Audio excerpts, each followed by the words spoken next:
Do you strive to create art with a bit of meaning and story behind it? Putting meaning into your art will make the viewer connect with it more. It'll be more meaningful to them and to you as well. So in this video, I'll show you how to tell stories in your art. And at the end, I'll also show a quick way to hint at stories without them being obvious, so the viewer will look closely to find it.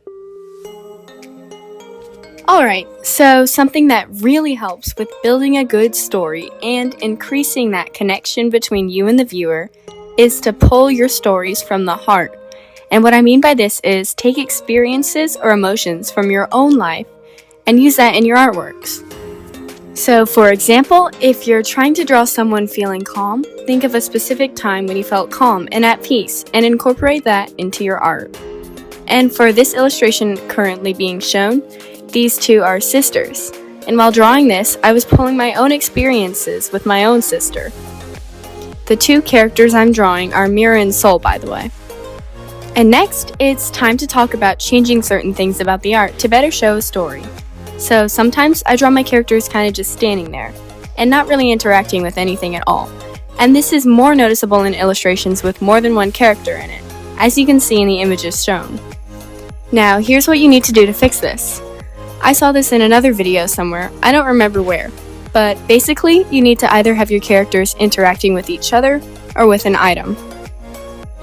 Additionally, when your characters are interacting with one another, it's important to make sure that they overlap some, and that the interaction between them is more than just standing next to each other, like this.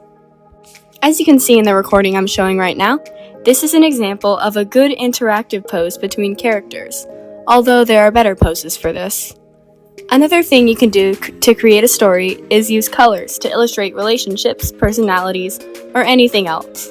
For example, to show the bond between Sol and Mira, I changed some of their color schemes ever so slightly to make it more similar to each other. You can also do this by giving them both a small accessory that's the same color. Even if the viewer doesn't recognize that's the same color, their brain will subconsciously register it and feel the connection even if they can't tell why. And finally, it's time to show you how to add small details to your art that hint at stories.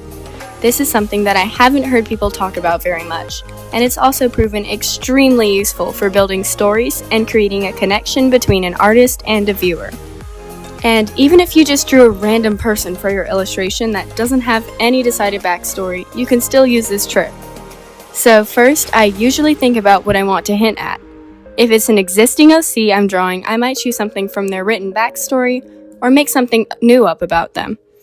But for a random person that isn't really my OC, I usually take something from my own life. Whatever the case, just really imagine the life the person has led so far, their choices, their loved ones, and their emotions.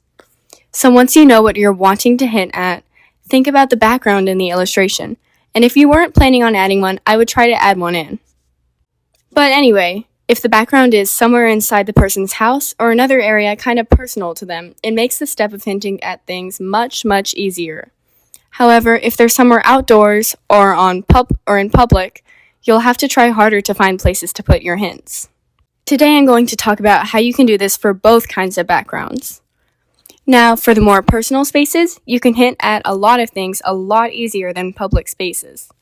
And I'm going to show you how to do this with an example. So in this illustration, I wanted to show how disorganized this person is, as well as how busy they are.